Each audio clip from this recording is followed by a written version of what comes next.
እጅህ ንጹሕ ነው? እህቴ እጅሽ ንጹሕ ነው?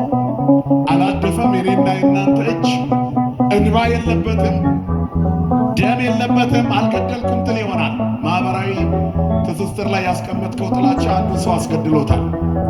ያነበበ ሰው ደሙ ፈልቶ አንተን ሲያጣ አንተ የዚህ ዘር ነህ ብሎ ሲፈርጅ ምስኪኑን ደፍቶታል መንገድ ላይ። ስለዚህ አንተ እጅ ላይ ደም አለበት ማለት ነው። ነውር የተባለ ነገር አሁን ሚዲያውን አላጥለቀለቀውም እንዴ? ፌመስ የሚኮንበት መንገድ ነውር ሆኗል። ቀላል መሰላችሁ? እንደ ተራ ነገር አትዩት። ሴት እህቶቻችን ትንሽ ሳንቲም ለመለቃቀምና ኑሯቸውን ለመኖር ብለው እላያቸው ላይ ጣቢና ሊጥ እየደፉ ሚዲያ ላይ ቁጭ ብለው የሚታዩት መላ ሰውነታቸውን ገላልጠው ተዋርደው የሚታዩት ለምን ይመስላችኋል? በምድር ላይ ያለ ስግብግብነት የፈጠረው ማንነት ነው። እኛ ግን የመስቀሉ ወዳጆች፣ መስቀሉን ፈልገን ያገኘነው የመስቀሉ ልጆች፣ ሀገራችን በሰማይ ነው። የት ነው ሀገራችን? ሁላችሁም ጮክ ብሎ ሀገራችን የት ነው? በቃ ሀገርህ ሰማይ ነው። ሌላ ሀገር አትጥራ። በቃ ሌላ ሀገር አትጥራ። ኦሮሚያ ነኝ፣ ደቡብ ነኝ፣ ሰሜን ነኝ፣ ትግራይ ነኝ፣ እሱ የትውልድ መንደር ነው፣ ወላጆች የተወለዱበት። አንተ ሀገር ሰማይ ነው። አስቀድሜ ነግሬያችኋለሁ፣ ከክርስቶስ መስቀል በላይ መመኪያ የለም። ተቆፍሮ የተገኘው መስቀል አሁንም በብዙ ኃጢአት ተቀብረዋል ነው መልእክቱ። ስለዚህ ጠላት አትሆኑበት፣ አውጡት። የመስቀሉን ጠላቶች ላሳያችሁ። እኔ ነኝ አይደለንም፣ መስታወት ነው መስቀሉና መስቀላችን፣ ፍቅሩና ጥላቻችን፣ ማዳኑና የእኛ እምቢታችን፣ እግዚአብሔር ያደረገው ቸርነትና የእኛ ንፍገት፣ ስለ ሁሉም ነገር ሁሉንም ስለኛ የሆነውን ጌታ ትተን በምርጫችን ውስጥ እግዚአብሔርን አለማካተታችን፣ መስቀሉና የመስቀሉ ጠላቶች። ስለ ብዙዎች ይልና የመስቀል ጠላቶች ሆነው የሚነሱ አሉ ብሎ ይነግረናል ቅዱስ ጳውሎስ ወደ ፊልጵስዩስ መልእክቱ ምዕራፍ 3 ከቁጥር 18 ጀምሮ። እስመ ብዙኃን እለ ይሐውሩ ዘከመ እነግረክሙ ዘልፈ ወኢዜኒ ገሃደ እነግረክሙ። አስቀድሜ ነግሬያችሁ ነበር፣ ከክርስቶስ መስቀል ትምክህት ሌላ ነገር ከኔ ይራቅ ብሎ ተናግሯል። የመስቀሉ ቃል ለሚጠፉት ሞኝነት፣ ለምንድነው ኃይላችን ነው ብሎ ተናግሯል። ያለ መስቀል የሚገባ ገነት የለም ብሏል። ቅዱስ ያሬድም በመስቀሉ አርሃወ ገነተ ይላል። በመስቀሉ ገነትን ከፈተ ይላል። መስቀል የገነት መግቢያ ቁልፍ ነው። ክብርና ምስጋና ለአምላካችን ለእግዚአብሔር ይሁን። ስለዚህ ይላል ስለ ብዙዎች እነግራቸዋለሁ፣ ብዙዎች የክርስቶስ የመስቀሉ ጠላቶች ከመእሙንቱ ጸላይቱ ለመስቀለ ክርስቶስ፣ ስለ ጠላቶች እነግራቸዋለሁ ይላል። እናንተ ግን የመስቀሉ ልጆች ሆናችሁ ኑሩ። መስቀሉ ሞትን ያለማምዳል፣ ወይንም ሞትን እንድንጋፈጥ ያደርጋል። መስቀሉ በፍቅር ውስጥ መኖርን እንማርበታለን። መስቀሉ እግዚአብሔር ዓለምን እስከ ድረስ ከየትኛው ጥግ እንደወደደ እንገነዘብበታለን። መማሪያችን ነው፣ ትምህርት ቤታችን ነው፣ ማሰልጠኛችን ነው መስቀል። ስለዚህ በመስቀሉ እንማራለን፣ በመስቀሉ ሕይወት እናገኛለን፣ በመስቀሉ ጠላት ድል እናደርጋለን፣ በመስቀሉ ሞትን እናልፍበታለን። ማን ይመስገን? እግዚአብሔር ይመስገን። ታዲያ ዛሬ የኔና የናንተ ሕይወት ከመስቀሉ ጋር ያለው ግንኙነት ምንድን ነው? ጥቂት ደቂቃ ነው ከኔ ጋር የምንቆየው። ስለ መስቀሉ በደንብ ተተርኮላችኋል።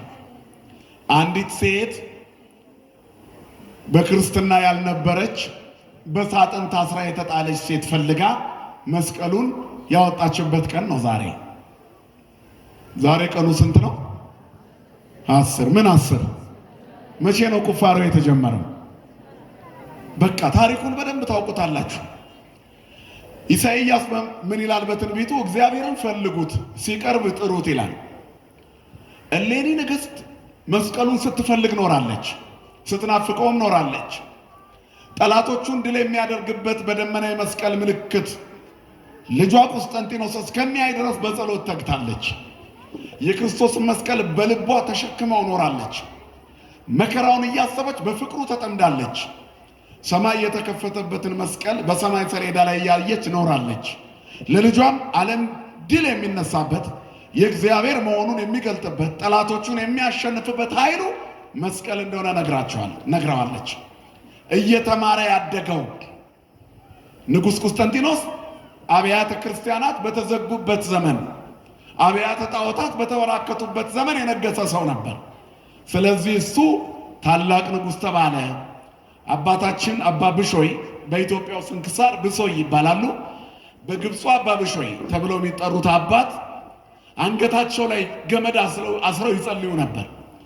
እየመጡ ካናገሯቸው ቅዱሳን መካከል አንዱ ንጉሥ ቆስጠንጢኖስን በራእይ አይቸው ነበር ይላሉ አቡነ ብሾይ። እኚህ ታላቅ አባት ሲናገሩ ንጉሱ ወደ እኔ መጣ፣ ቆስጠንጢኖስ እንደሆነ አወቅኩኝ። ለእኔ አንተ ትገለጥልኝ ዘንድ አይገባኝም። አንተ አብያተ ጣዖታትን ዘግተህ አብያተ ጣዖታት ይታጸዋ ወአብያተ ክርስቲያናት ይትረሃዋ ብለህ የከፈትክ አንተ ታላቁን ጉባኤ ኒቅያን እንዲሰበሰቡ የጠራ አባቶችን ለቤተ ክርስቲያንና ለትውልድ የሚጠቅመውን አድርጉ ብለህ የመከርክ በጎ ነገር ያደረክ መንፈሳዊ አባት ነህ። እኔ አንተን ላይ አይገባኝም ብሎ ተናገረው ይህ ጻድቅ አባት። ታዲያ ቆስጠንጢኖስ ምን አለ? እኔ ንጉሥ ነበርኩ፣ የሚጠበቅብኝን በዓለሙ ሆኜ እንድሰራ መንፈስ ቅዱስ ረዳኝ። ከምንም በላይ ግን የእናንተ የመናንያን አባቶች ጸሎት ረዳኝ።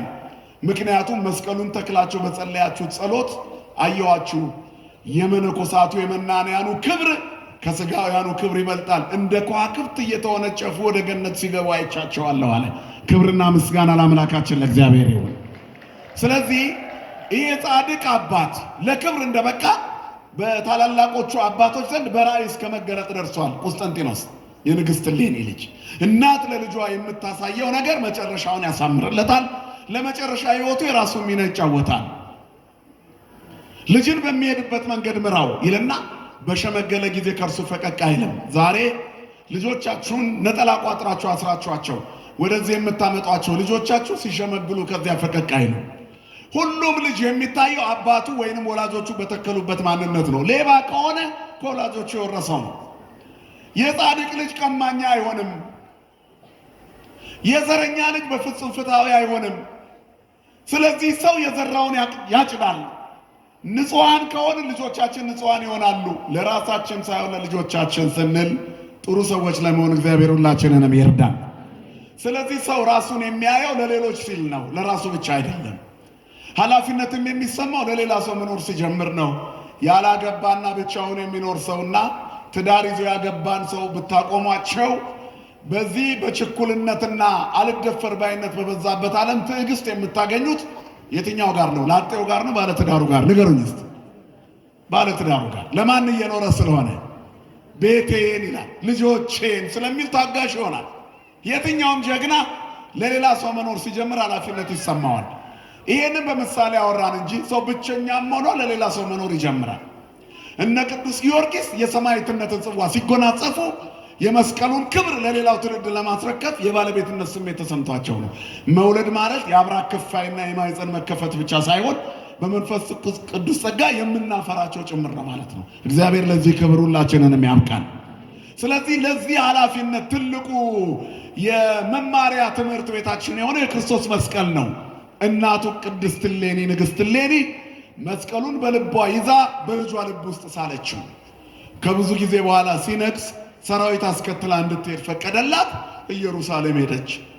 ኪራኮስ የተባለ ባህታዊ በነገራት ልዩ ምልክት ጢሱ ከሦስቱ ተራራዎች አንዱ ተራራ ላይ ሰገደ።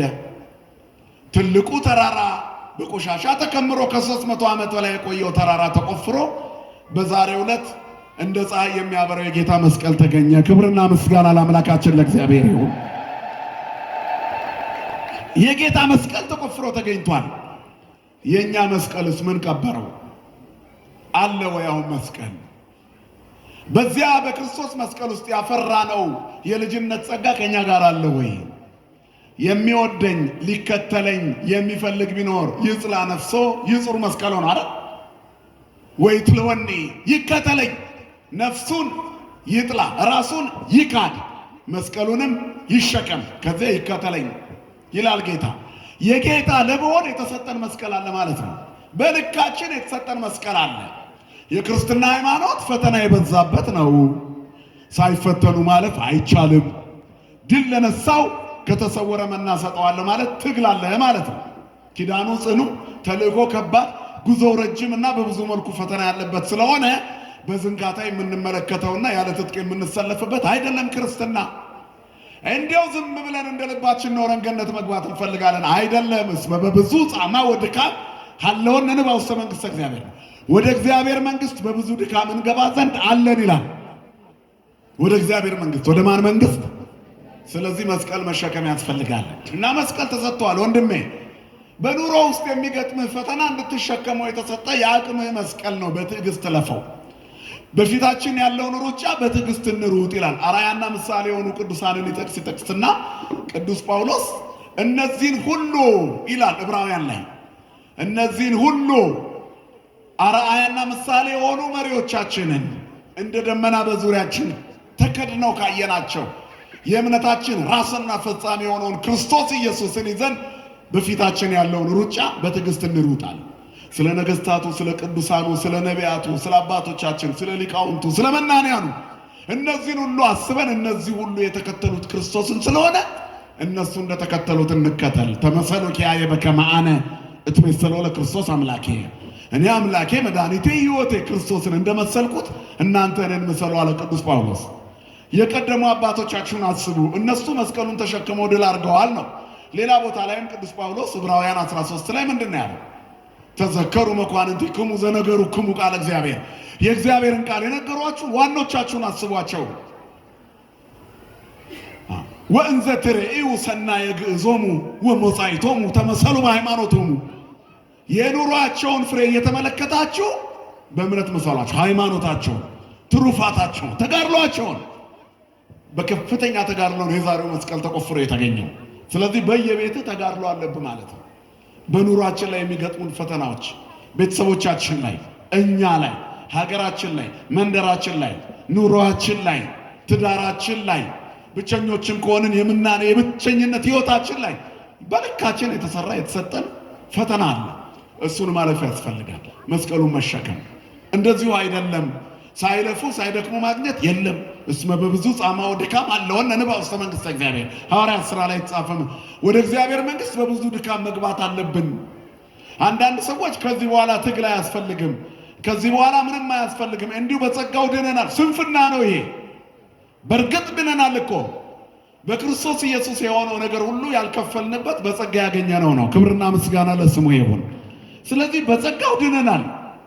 በአዳም ከመጣብን ሐዘን፣ በአዳም ከመጣብን ውድቀት፣ በአዳም ከመጣብን አንገት መድፋት፣ በአዳም ከመጣብን የጸጋ መገፈፍ በክርስቶስ ኢየሱስ ድነናል። ዕዳችን ተከፍሏል። ያልተከፈለ ዕዳ የለም። ሁሉን ክርስቶስ ከፍሏል። በመስቀሉ ጠርቆ አስወግዶታል ይላል። ክብርና ምስጋና ለስሙ ይሁን። ሁሉን ጠርጎ አስወግዶታል። ከዚያስ ዳግመኛ እንዳትያዝ ይላል። ተከፍሏል ብለህ ብቻ እንደ ልብ መዝለል አይቻልም።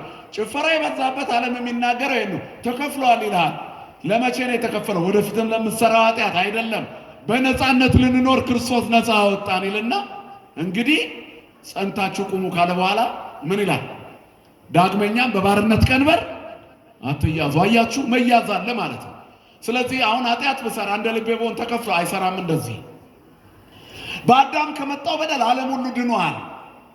ዛሬ በክርስቶስ ያላመኑት የሚጠየቁት በመጨረሻው ዘመን ያልተጠመቁት የ40ና የ80 ልጅነት ያላገኙት የሚጠየቁት አዳም በለስ ስለበላ አይደለም፣ በክርስቶስ ያገኙትን መዳን ስላልተቀበሉ ይጠየቃሉ።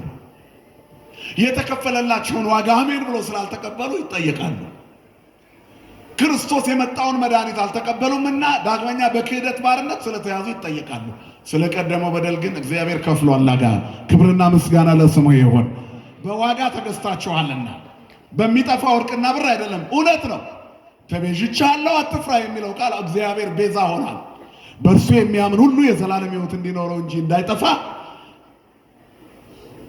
እግዚአብሔርም አንድያ ልጁን ለሞት አሳልፎ እስኪሰጥ ድረስ ዓለምን እንዲሁ ወዷልና። እንዲሁ ነው የወደደን፣ እንዲሁ በነፃ የከፈልነው የለም። እግዚአብሔር ለፍቅሩ ቅድመ ሁኔታ አላስቀመጠም። እንዲሁ ወደደን። ፍቅር ነው። አስብ፣ እኛ ለማፍቀራችን ምክንያት አለን። እሱ እኛን ለመውደዱ ማንነቱ ነው ምክንያት፣ ፍቅር መሆኑ ብቻ። እግዚአብሔር ጥላቻ አይደለም። ክብርና ምስጋና ለስሙ ይሁን። ስለዚህ እግዚአብሔር ፍቅር ነው፣ እኛ አፍቃሪዎች ነን። ከሱ የተነሳ መውደድን ከሱ አግኝተናል። ጠላትን መውደድን ከእርሱ ተምረናል። ለሚሰቅሉት ወደ አባቱ ሲጠይቅ ሰምተናል። ምሬያቸዋለሁ አንተም ማራቸው፣ ልጄ ላይ እንዲፈረዱበት አትበል እያለ አባቱን በመስቀል ላይ ሆኖ ሲናገር ሰምተናል። ከመስቀሉ የዘነበልን የፍቅር ወለላ ነው። ክብርና ምስጋና ለስሙ የሆነ አባቶቻችን አምላክ እንዲሁ የወደደን አምላክ በጸጋው አድኖናል። ግን አንጠየቅም ማለት አይደለም። በዚህ ድህነት ውስጥ በባርነት ቀንበር እንዳንያዝ የመስቀል ወዳጅ መሆን ያስፈልጋል ማለት ነው። ስለዚህ ይላል ሲናገር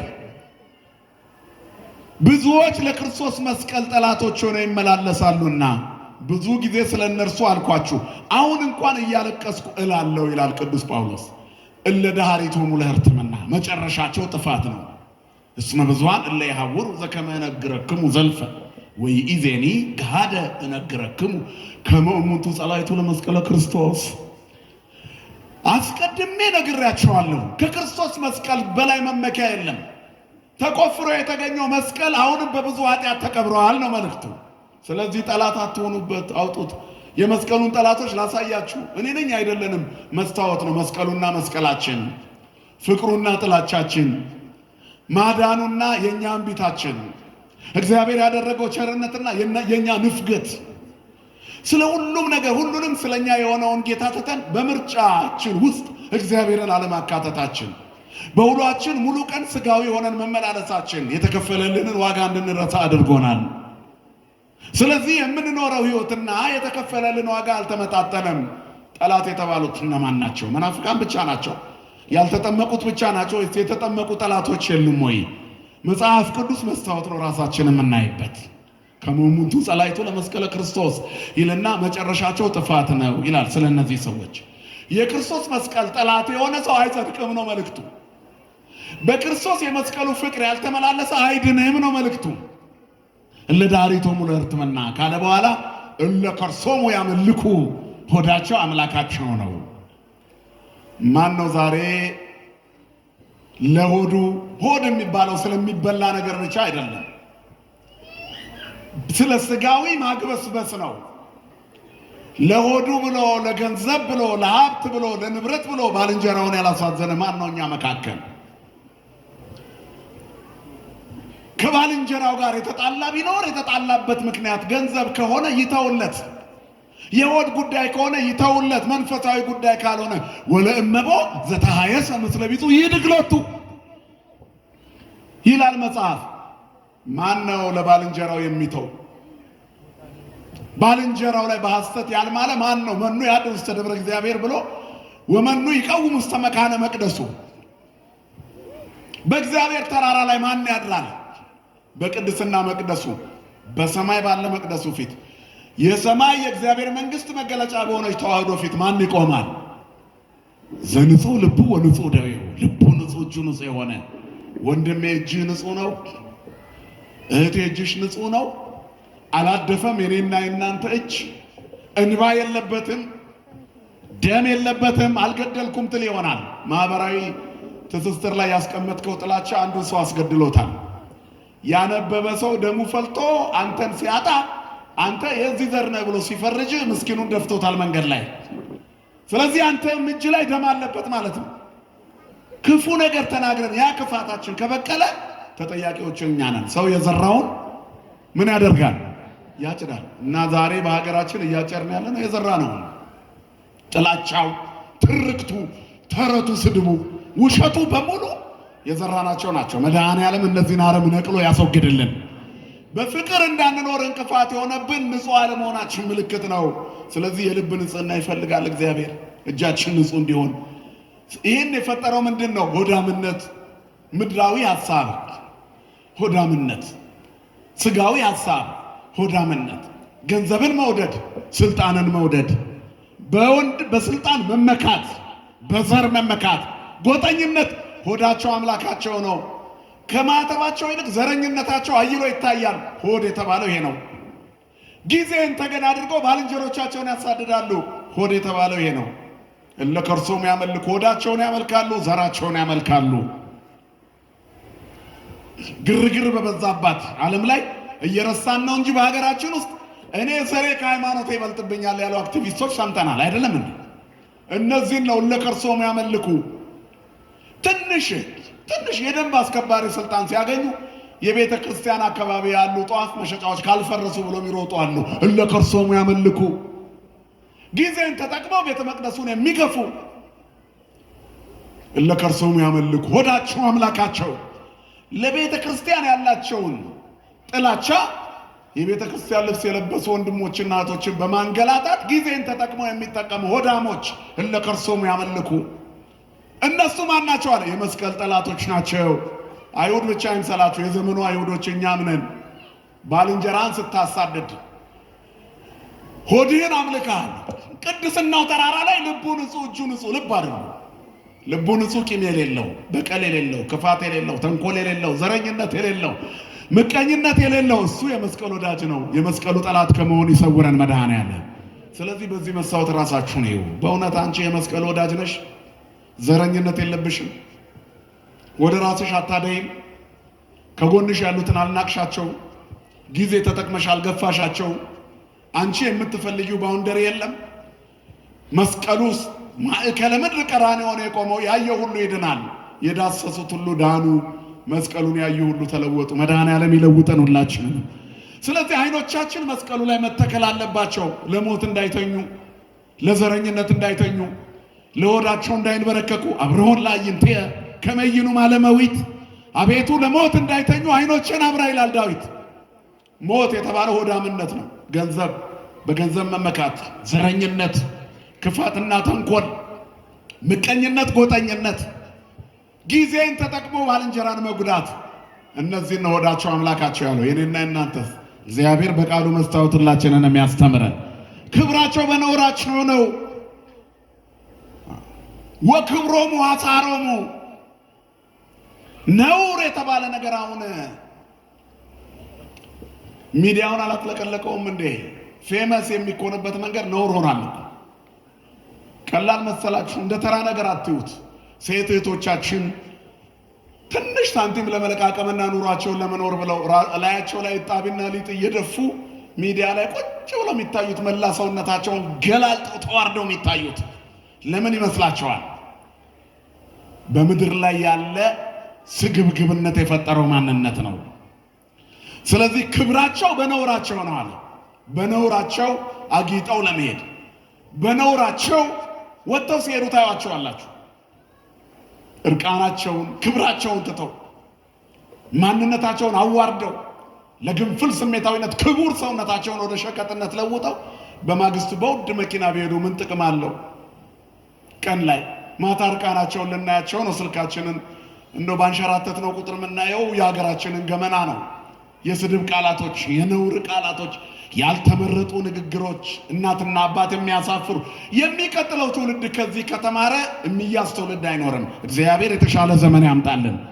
ስለዚህ መስቀሉ ተቆፍሮ የተገኘው እነዚህን ቆሻሻዎች ለማራገፍ ነው። አይሁድ የሸፈኑት በሚታይ ቆሻሻ ነው። እኛ በስውር የዘረኝነትና የሆዳምነት ቆሻሻ መስቀሉን ቀብረነዋል። ጎትቱና አውጡት። ብዙዎች የመስቀሉ ጠላቶች ሆነው ይመላለሳሉ የተባለው እኔና አንቺ ነን እህቴ። ለምድራዊ ጥቅም ብለን ማይተባችንን ብብታችን ስር የደበቅ ነው። ለዕለት እንጀራ ብለን የዘላለም ቤታችንን የዘጋ ነው። እሱ መንግስቶ ወጽድቆ፣ መንግስቱና ጽድቁን ፈልጉት፣ ሌላው ይጨመርላችኋል። አስቀድማችሁ መንግስቱን ፈልጉ። ክርስቶስ የመጣ ዋናውን ትልቁን የኃጢአትን ስር ሊነቅል ነው። ስሙ የተመሰገነ ይሁን። ሌላ ችግኝ አትትከሉ። ሌላ ትናንሽ ቆናጽሎች አሉ፣ ጥቃቅን ቀበሮች የተባሉ። ወይናችን አብቧል የሌለ መኃልየ መኃልይ አጸደ ወይንነ ይጽጊ፣ ወይናችን ያብብ አለ። እንዲያብብ አስግሩ ለነ ቆናጽለ ንዑሳነ እለ ያማስኑ አጸደ ወይንነ ወአጸደ ወይንነ ይጽጊ። ወይናችን አብቧልና ወይናችን ያብብና ያፈራ ዘንድ የወይናችንን ቦታ የሚተረኳኩሱትን፣ እድገታችንን የሚያቀጭጩትን፣ ስሩን በልተው ገዝግዘው የሚጥሉትን ጥቃቅን ቀበሮች አጥምዳችሁ ያዙልን። ጥቃቅኑን ቀበሮች ዘረኝነቱን፣ ግንፍል ስሜታዊነቱን፣ ነውሩን፣ ራስን መጣልን፣ ማዋረድን፣ እነዚህን ነቅላችሁ አስወግዱ። ጥቃቅን ቀበሮች ናቸው መንግስቱን የሚያዘጉብ። ለዕለት እንጀራ ብለህ የዘላለም ሕይወት እንዳይዘጋብህ ለአንድ ቀን ብለሽ የዘላለም ሕይወትሽ እድሜሽ ገፋ ሲል የምታፍሪበትን አሁን በልጅነትሽ አታድርጊው። ክርስቲያን ዛሬ ላይ ሆኖ ነገን የሚያይ ነው። የክርስቲያን ሕፃኑ እኮ ከአረማዊው ሽማግሌ ይበልጣል በህሊና። ማን ስላለ? ከእርሱ ጋር ክርስቶስ አብሮት አለ። የመስቀሉ ብርሃን ከእርሱ ጋር አለ። ተሻግሮ የሚያይ ነው ክርስቲያን። ስሜታችሁን ግዙ። እግዚአብሔር ስሜታችን እንድንገዛ ይርዳን። ሐሳባቸው ምድራዊ ነው፣ ክብራቸው በነውራቸው ነው ካለ በኋላ ወእልየሉ ዘውስተ ምድር ሐሳባቸው ምድራዊ ነው። አሁን ቤተ ክርስቲያንን የተፈታተናት ሐሳብ ምድራዊ ነው፣ ዓለማዊ ትሆናለች። ኦርቶዶክሳዊ ተዋሕዶ ቤተ ክርስቲያን የከተማዋ ቤተ ክርስቲያን ዓለማዊነት ይንጸባረቅባታል። ከአሳማኝ እስከ አማኝ፣ ከባራኪ እስከ ተባራኪ፣ ከቀዳሽ እስከ አስቀዳሽ፣ ከሰባኪው ከኔ እስከ ተሰባኪዎቹ እናንተ ዓለማዊነት ይንጸባረቅብናል። ስለ አለባበስ አይደለም የምለው፣ ስለ ትኩረት ነው። ስለ ትኩረት ትልቁ ብለን የአንድ አጥቢያ እድገትና ልማት ተብሎ ሪፖርት ላይ የሚታየው ያላመኑ ሰዎች በመጠመቃቸው ቁጥር አይደለም። ከአሕዛብነት ወደ ሕዝብነት ስለተመለሱ አይደል። ቅድሚያ የሚሰጠው ሳጥኑን ስለሚሞላው ገንዘብ ነው፣ ወይንም ቤተ ክርስቲያን ዙሪያ ስለሚሰራ ሱቅ ነው። አያስፈልግም አይደለም፣ ግን ቅድሚያ ለመንግስቱ ነው መሰጠት ያለበት። ይሄ ትርፍ ነው። ትርፉ ዋና ሆኗል። ሐሳባቸው ምድራዊ ነው። ይሄ መስቀል ጠላትነት ነው። አገልግሎታችን እንዳይሰናከል በአንዳች ነገር ማሰናከያ ከቶ አንሰጥም ይላል ሁለተኛ ቆሮንቶስ ምዕራፍ 6። እንዳናሰናክል ያስፈልጋል። በእያንዳንዱ ጉዞ ውስጥ ክርስቲያን መንፈሳዊነትን ማስቀደም አለበት። ቁስ ከቀደመ ቆይቷል። ትልቁ ቦታ አደገ፣ ቤተ ክርስቲያን አደገች የሚባለው ህዝቡ እንደዚህ ሞልቶ ወንጌል ስለተማረ አይደለም። ሱቆች ስለተደረደሩ፣ የሚከራዩ ቤቶች ስለተገኙ ነው። ያ አያስፈልግም እያልኩ አይደለም። ቤተ ክርስቲያን ከጥገኝነት ነፃ መውጣቷ ጥሩ ነው። ለዓለሙም የሚያስፈልገውን ትምህርት ቤቶች እየከፈተች ብታስተምርበት ችግር የለውም። አልፋ ግን በግሮሰሪውን በሸቀጣ ሸቀጡን ማከራይታ ዓለማዊውን የምትጋፋ ከሆነ ዓለማዊት ሆነች ማለት ነው። ትኩረታችን ተለያይቷል። ሐሳባችን ምድራዊ ሆኗል። መድኃኔዓለም ልቦና ይስጠለውላችንም። ስለዚህ ሐሳባቸው ምድራዊ ነው የሚለው ይህንንም ያጠቃልላል። የኔና የናንተስ አሁን እዚህ ውስጥ ስለ መንግሥተ ሰማያት ሊጸልይ እዚህ የተገኘ ማን አለ?